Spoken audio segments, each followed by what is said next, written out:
The Michigan Man Podcast, episode 145.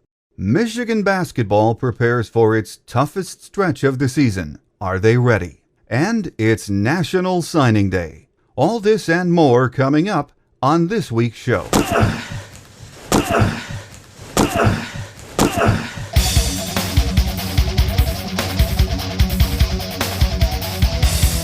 This is the Michigan Man Podcast on GBMW Go Blue Michigan Wolverine for Wolverine fans from coast to coast.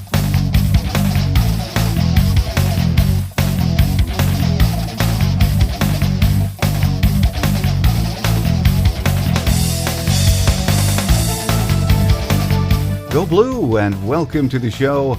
I'm your host, Mike Fitzpatrick. What's become one of the most highly anticipated days of the year for college football fans is finally here, National Signing Day. We record the show on Tuesdays, so this week we're going to let the dust settle, and then next week we'll have the first in our two-part series on this highly regarded class of 2013. On next week's show, we'll be joined by Michigan recruiting expert Coach Brown, who does an outstanding job year-round covering Wolverine football recruiting for the site The M Block. So don't forget to join us for that. If there aren't any surprises today, Coach Hoke and his staff should receive signed, faxed, binding commitments from 27 future Wolverines. Hopefully there won't be any last-minute surprises. On Saturday, we witnessed a sporting event that finally lived up to the hype. The Wolverines and Hoosiers did battle for 40 minutes, and Michigan just didn't have enough in the end to steal a victory from a very good Indiana team, now number one in the country. By the time we air today, we'll already know the outcome of last night's Ohio State game. Whatever happened, there won't be time to sulk or celebrate too long.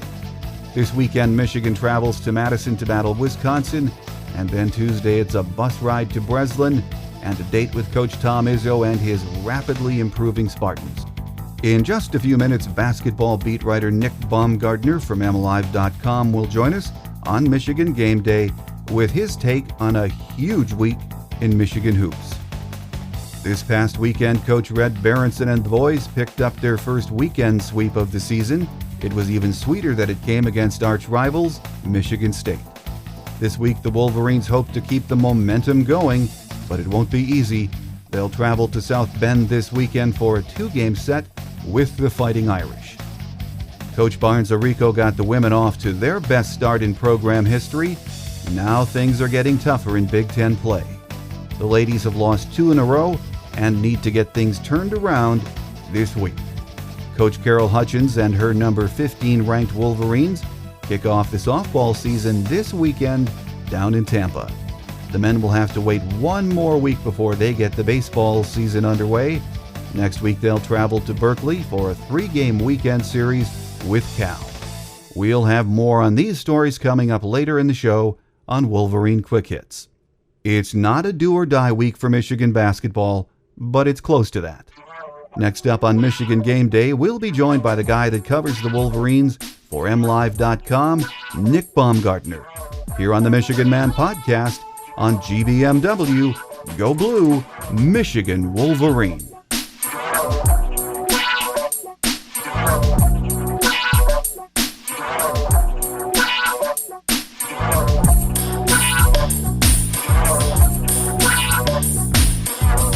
Back with us on Michigan Game Day this week, Michigan basketball beat writer Nick Baumgardner from MLive.com. Nick, great to have you back. Always a pleasure, Mike. Thanks for having me. Well, Nick, you mentioned in one of your articles on Sunday on MLive.com that Assembly Hall was rocking. We could all hear and see that on television. You said it was like trying to type in a rowboat. The atmosphere was electric all day there, and it certainly was a much ballyhooed game that lived up to its hype, didn't it? Yeah, it did. I mean, it's kind of rare sometimes that, when a game gets that talked up, especially a college basketball regular season game that, so often it's just that moment and you move on. It's not like college football where it's a build up for a week and then you have another week or what have you. But this one was talked about for about a month, I would say, and I think people anticipated it to be a top 5 matchup, and it was. And Indiana controlled the game, but Michigan threw its punches back at it. And yeah, it was a very, very good college basketball game in a terrific environment. If I always tell people if no one's ever been to Assembly Hall for a big game, they should, and they're a college basketball fan, they should really do it because regardless of who you root for, it's a great place to see a game. And I think actually Kyle said that like the rowboat comment, but we sat right next to each other and it was just our computers and everything was shaking. It was just it's a lot of fun to watch a game there. And I think even if you lose that game, it's probably fun to play in it, to be quite honest with you. I don't think anybody would say otherwise. So great college atmosphere and a terrific early February game, no question about it. Well, Cody Zeller had a solid game for Indiana, Nick, and it's so easy to see why he is so highly regarded. But I thought all in all, Mitch McGary did a pretty decent job on him, didn't he? Yeah, Mitch has come along, very, very, very well here the last couple weeks and months. I said the other day that you look at the player that he was on, maybe December 3rd, and you look at the player he was on February 2nd, about 2 months after, and it's night and day. I mean, he's become, in my opinion, he's become Michigan's best big man. And, it remains to be seen if John Beilein wants to start him or not, or keep him off the bench, but keep him coming off the bench. But I think he's to a point where he's earned the lion's share of the minutes, and he had it against Indiana. John Orford played well too, and Jordan Morgan's still hurt, but, McGary is the most athletic of the three. He's the biggest of the three. And against a guy like Zeller, who, and let's be fair, Zeller's an All-American, and he's a first-round lottery pick for next year probably if he wants it. He had a terrific game, and he made the difference, in my opinion. But I think it could have been worse if McGary hadn't, done some of the things he did. I mean, he was physical with him. He made it work, and he just got beat by a guy who's a better player right now. But McGary's ability to run the floor, finish on the break, the steals that he gets, and the fact that you have to account for him on the offensive glass. Is something Michigan hasn't had in a long time, and he's not the guy I think yet what the staff wants him to be. I think he's still probably quite a ways away from that, but you're starting to see why he was so highly regarded, with that motor and he does have some things about him that are kind of refined. He can run the break, he can finish at the rim, he does have a soft touch. He shot that 12-footer or whatever it was yesterday. He's made that before. There's all sorts of things to his game that just quite haven't developed yet. But, he's not like, a guy like Cody Zeller who came to Indiana right away out of high school, and he had all of that stuff, which is so rare. But I think they think Mitch McGary can do, before he's done, a lot of the things Zeller can do, which is got to be exciting for them and fans and everybody else. So it's been fun to watch McGary grow, and I think Saturday, was a huge point in his development. He got to see what it was like to go against Zeller for 30 minutes in that environment, and he'll use that to his advantage, and I'm sure he'll be ready for him next time. And I got a kick out of one of his comments after the game that he said he thought he got into Cody Zeller's head a little bit with his physical play. That was yeah, that was something, right? That's something only a freshman could come up with. Yeah, exactly. Yeah, Zeller responded with a double-double. Well, both of Michigan's losses, Nick, have been, in tough road venues, Ohio State and then Saturday in Bloomington. Both games, though, followed a similar pattern, down by double digits early, then fighting back to make it a game. Why do you think Michigan has been slow out of the gate in those two losses? Part of it's on them and part of it's on their opponent. And I think the problem, when I say on the opponent, I mean, their opponents have played very well in front of very emotionally charged crowds. And, when that happens, I mean, we've seen it here when Michigan has great crowds. They come out of the gate and they can't miss. And it's one of these things where they're hitting shots and the other team really can't do anything about it. And all of a sudden they're in a huge hole. But part of the problem in both those games, in my opinion, with Michigan was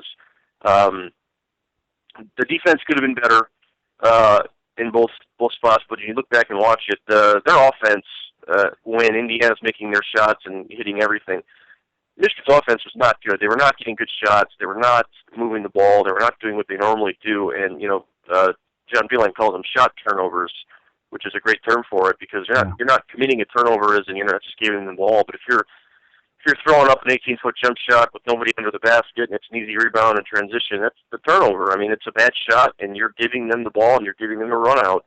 And when the other team's hot and they're on fire, you have to make shots. You either have to get stops or make shots to slow them down, and they did not. They didn't do either.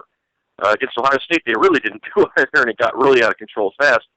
Against Indiana, it's 15, 10 minutes into the game, and that's just, it's just too hard to overcome. I mean, the they came back, they tied the game, but they never got back over the hump. It was just like Ohio State, where they came back, they tied the game, and then they kind of ran out of gas to get over the top of it, because it's so hard to do. Not many teams can do it, especially at Indiana, which is a more difficult place to play, in my opinion. Michigan State played them in a similar way, but Michigan State played them close the whole way, and they had a shot. Michigan maybe outplayed them for stretches, for maybe 15, 20 minutes, but the scoreboard didn't indicate it because they were digging out of the hole. So, I don't know. The important thing to remember, I guess, is that you don't play the NCAA tournament there. You don't play the Big Ten tournament there and all that type of thing. But, the early stretches of games where a team's charged up, you're going to have to combat that, and they haven't yet. Minnesota was different. They played well in that game, but Minnesota's not on the level, I don't think, of Ohio State and Indiana. So the next really, really big test on the road, they've got Wisconsin Saturday and then Michigan State next week. So, you've got to find a way to fix that, or you're going to be looking at more losses here. Yeah, and it seemed as if Indiana's strategy, Nick, was to put pressure on Trey Burke and Tim Hardaway and make other players beat them.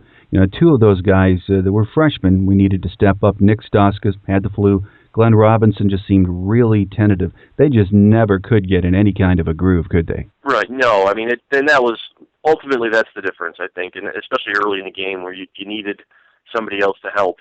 Trey was taking shots and making them.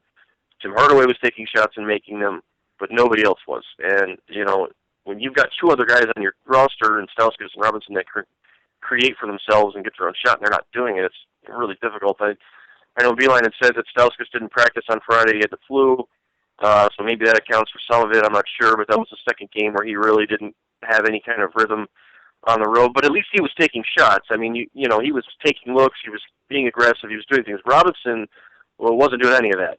He wasn't demanding the ball. He wasn't calling for the ball, and he wasn't getting it. And he was invisible. He was basically running laps out there for 40 minutes. He had 2 points at the very end of the game, and you can't do that. He's a guy that, I always look at a guy like Victor Oladipo for Indiana, who's turned into such a terrific player for them. Robinson can, I don't know if Glenn could quite pull off that alley-oop miss that Oladipo did, but he can do a lot of the things that Oladipo can from a physical standpoint. It's just the fact Oladipo's been in college for 3 years, and he's been through some of this, and he's grown up in a program, and he's very, very aggressive now, and, he's very confident in himself. And Robinson, people look at him as a lottery pick, maybe next year even. I've seen him rated that high, but the thing that holds him back, in my opinion, at this point is some ball handling stuff and some just confidence in his own game to take a spot over and take somebody off the dribble and finish it and do something. And that happened against Ohio State, and that happened against Indiana, the two biggest moments of the season on the road, and he's really given them not a lot. And it's one of these things where we talk a lot about how he finds a way to score points and do a lot of things, without having anything run for him.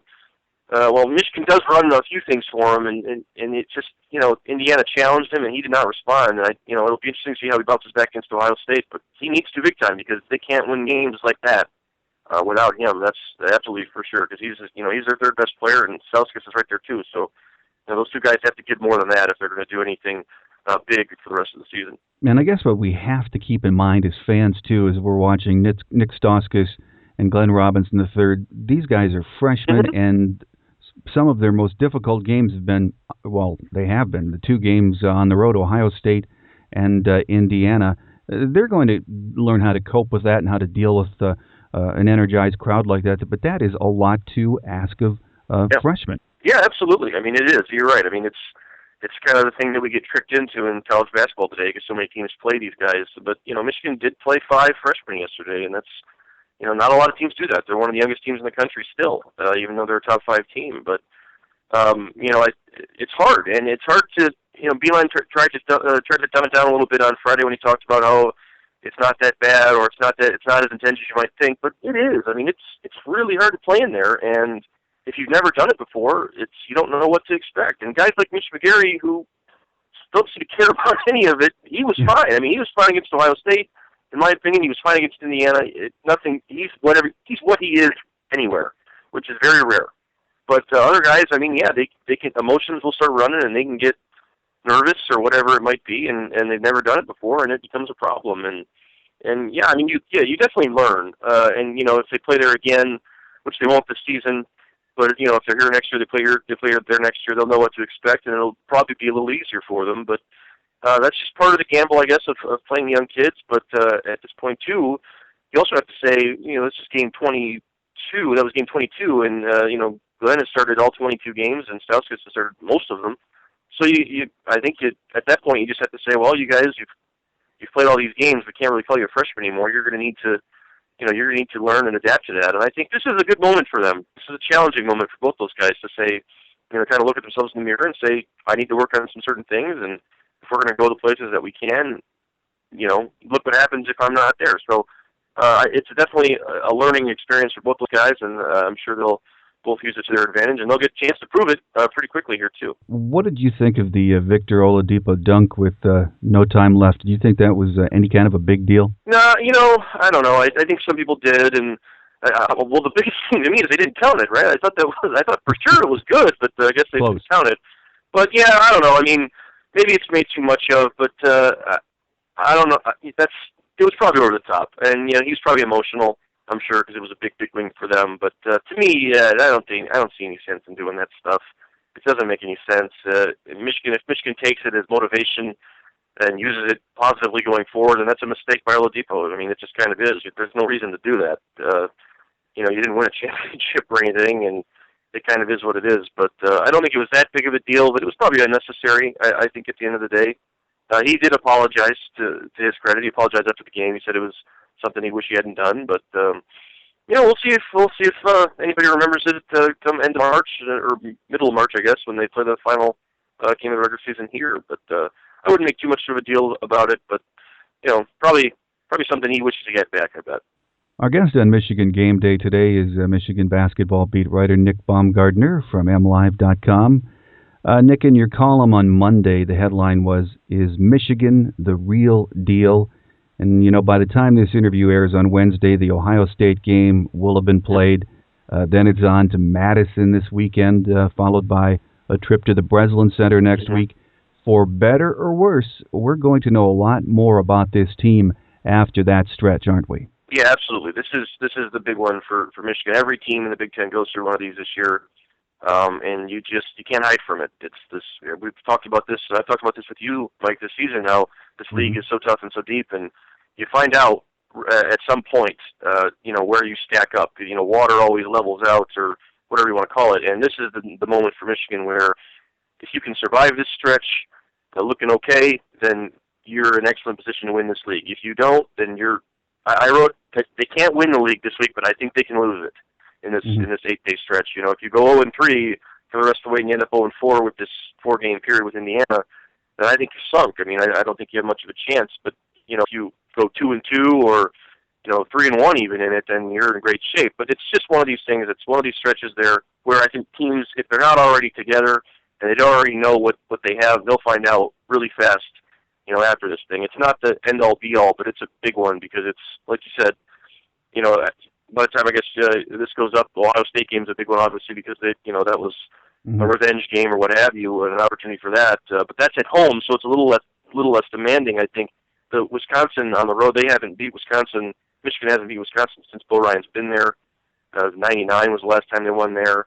So that's always a tough place to play for everybody for whatever reason, just because Wisconsin always plays well there.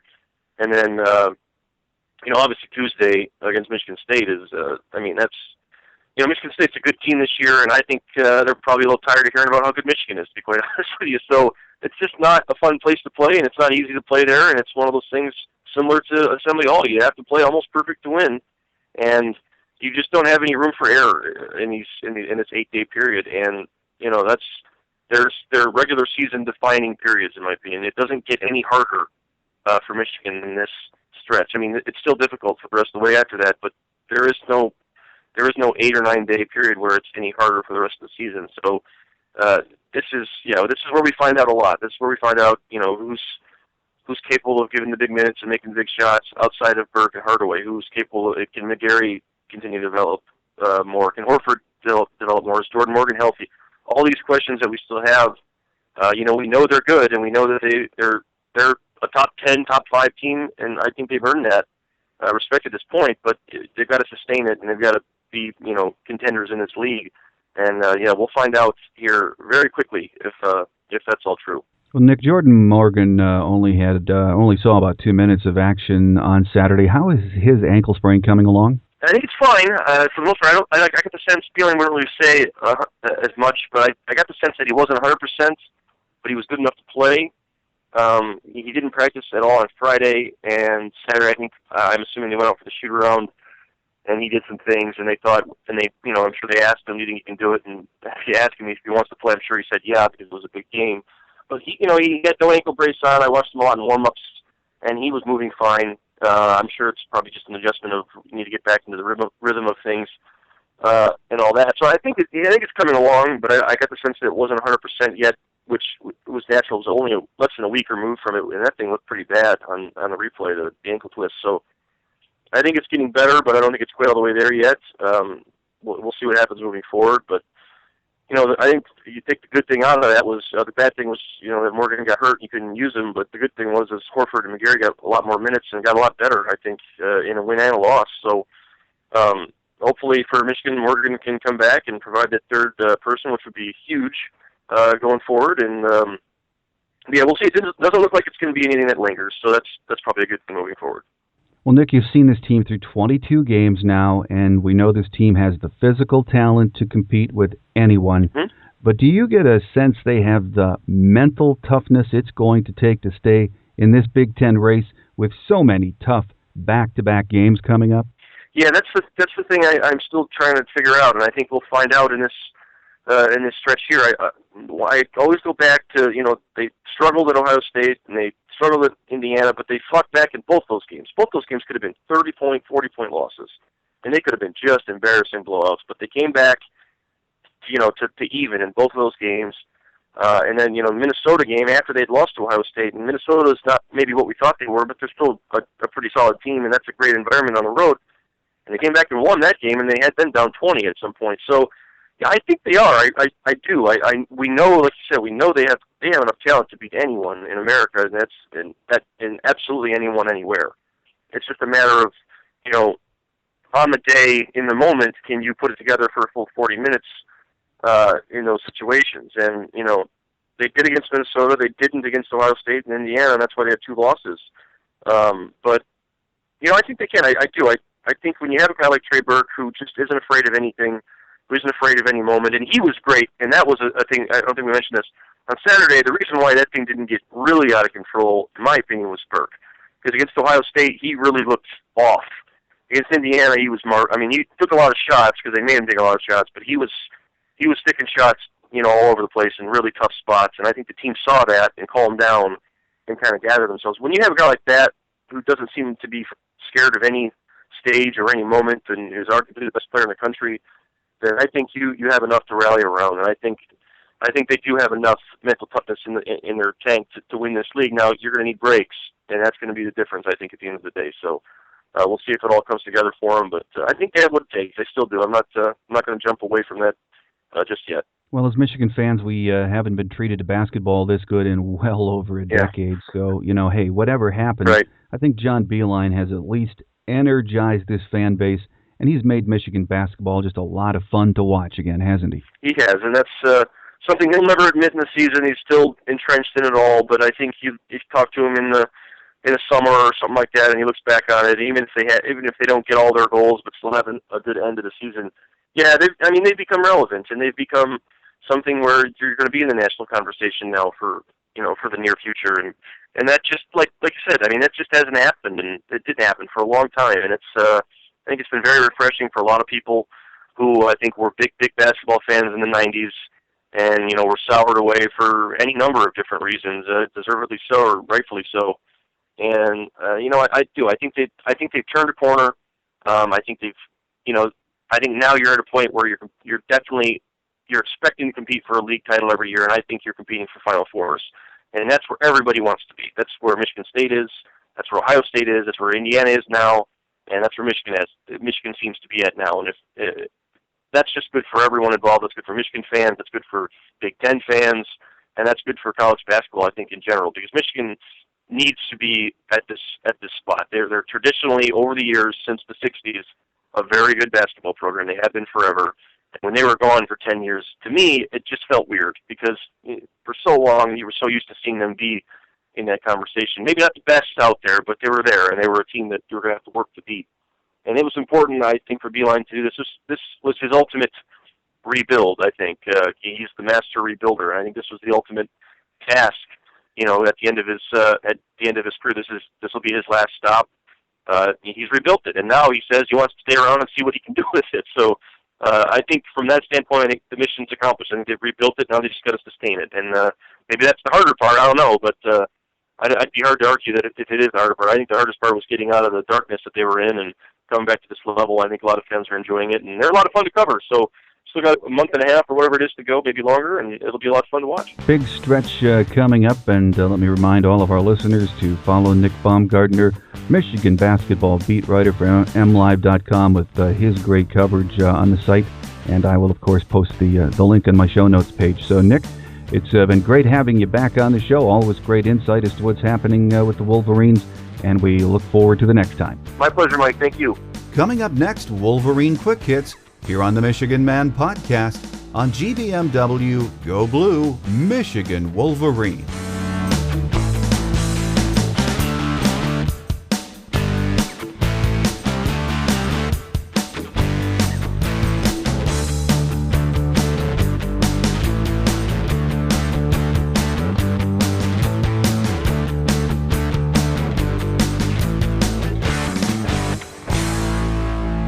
On Wolverine Quick Hits today, we recorded the show on Tuesday night on the eve of National Signing Day, fully expecting all 27 of the verbal commitments to sign and fax over their letters of intent on Wednesday. As we do every year, we're going to let the dust settle, and then for the next 2 weeks we'll review this highly rated class. On next week's show, we'll break down the 2013 offensive commits player by player. Joining us will be recruiting analyst Coach Brown from the M Block, a site that does a great job all year keeping us updated on Wolverine recruiting. So please join us next Wednesday for that. Number 3 men's basketball will be back in action and on the road up in Madison this Saturday, taking on the Badgers. Tip-off time is 1 p.m. Eastern. Then Tuesday it's a trip to the Breslin Center for a national TV game against the Spartans.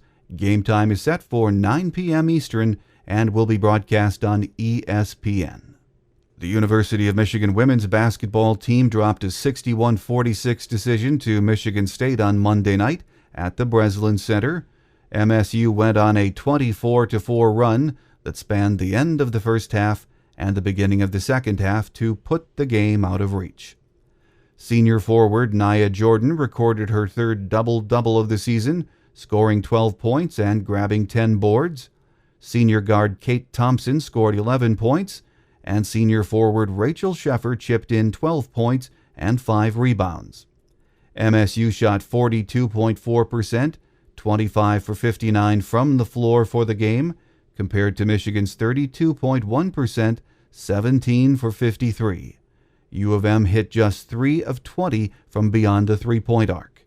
Michigan returns home to Chrysler Center on Thursday night at 7 p.m. to host Illinois. The Wolverines are now 16-5 overall this season, 5-4 in the Big Ten. Cristobal Bou-Nieves of the University of Michigan hockey team claimed the Central Collegiate Hockey Association Gong Show Rookie of the Week award this past Monday. Nieves scored twice, including the game-winning goal, and added 1 assist in Friday night's 3-2 victory over Michigan State. He then added 1 goal and 1 assist in Saturday's 5-2 victory over the Spartans. It is the first CCHA award of Nieves' career. This week, Michigan travels to Notre Dame for its weekend series. The Wolverines, 10-16-2 overall, are currently tied for 8th place with Bowling Green in the CCHA standings. Both have 25 points, while BGSU still has 2 games in hand. The Irish are 16-11-1 and are in 3rd place in the CCHA with 38 points.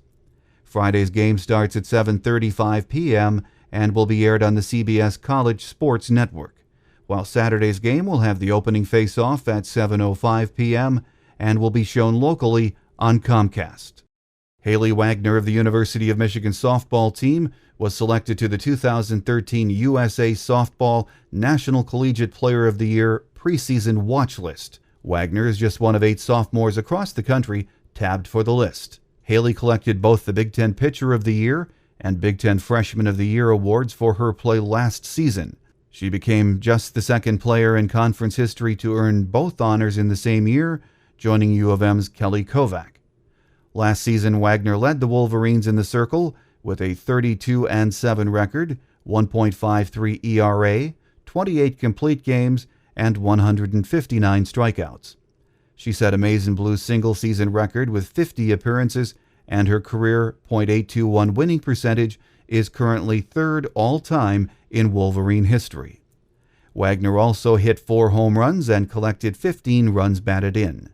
All 4 of her home runs provided the winning run and came in games that she earned the win in the circle. The 15th-ranked Wolverines kick off the 2013 season against Marshall, Florida Atlantic, number 10 USF, and Samford at the University of South Florida tournament this weekend in Tampa, Florida. Baseball America came out with its 2013 Big Ten Conference preview, and the publication listed junior outfielder Michael O'Neill as its Player of the Year. O'Neill also is listed as the conference's number 2 prospect for the 2013-14 Major League Baseball first-year player drafts. Freshman left-handed pitcher Evan Hill was listed as the Big Ten's top newcomer for 2013, while the preview also features O'Neill, senior outfielder Patrick Biondi, and first-year head coach Eric Bakich. The Wolverines are picked to finish 6th in the Big Ten by Baseball America. The Wolverines open the season February 15th next weekend with a 3-game series against Cal out in Berkeley, California. Now that National Signing Day is in the books, it's time to become a member here at GBMW. Visit www.gbmwolverine.com and sign up today. Membership will give you access to all of the news regarding another great recruiting class for Coach Brady Hoke and his staff, and much more. So don't delay. Visit www.gbmwolverine.com and start enjoying the benefits of membership today. Thanks again to our guest today, Michigan beat writer Nick Baumgardner from MLive.com. Don't forget that next week our guest will be Coach Brown from the Michigan recruiting site, the M Block. We'll break down the Wolverines' 2013 offensive commits player by player. Then next week we'll turn our attention to the defensive side of the ball. Thanks again for taking time to join us on this week's show, and we hope you'll be back next week. Until then, I'm your host, Mike Fitzpatrick. Enjoy this upcoming week of Wolverine action. There is plenty of it. And as always, go Blue. Thanks for listening to the Michigan Man podcast on GBMW Go Blue Michigan Wolverine. You can find us on the web at www.gbmwolverine.com. That's www.gbmwolverine.com. For audio posts or other fan feedback, please call our listener line at 313-263-4842. That's 313-263-4842. Email fan feedback to the Michigan Man Podcast at yahoo.com. That's the Michigan Man Podcast at yahoo.com.